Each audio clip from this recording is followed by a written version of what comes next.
stands his ground. He's got quick hands. He can let his hands go. You know, and AJ's got to be really smart in this fight. You know, you can't be standing in the trenches with Ruiz. He's got to be smart, box behind the jab and get his feet moving and all long range punching. You know, he's got to get his defence together as well.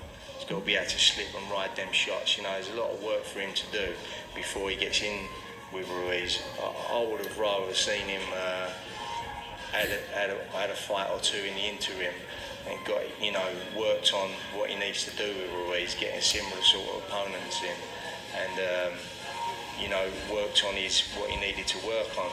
Because if you look at like what Tyson Fury's done, he jumped into that fight with Wilder when, you know what, he weren't really 100% ready for that fight, but you know, he jumped at the chance, he took his chance.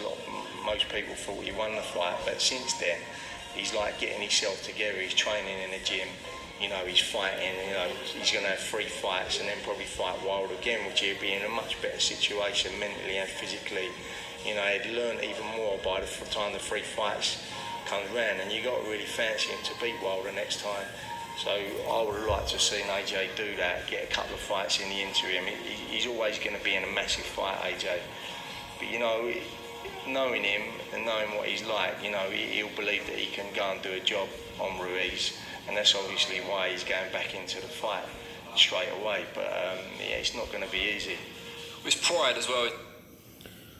Those are the words of Tony Sims, his first professional trainer, which he was actually doing pretty damn good with, I might add. And that's something I'll talk about later, maybe in another live cast. But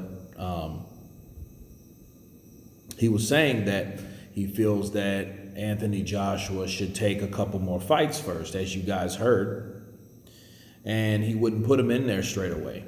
He thinks that he needs to work on the things that he needs to work on with someone that's similar to Ruiz and someone with a similar style. So, you know, not exactly Ruiz, but someone like Ruiz, so he can get himself prepared for that fight. And he compared Tyson Fury on what Tyson Fury did with Wilder. He went in there half-cocked and down there got knocked out, even though a lot of people, including myself, thought he did enough to win.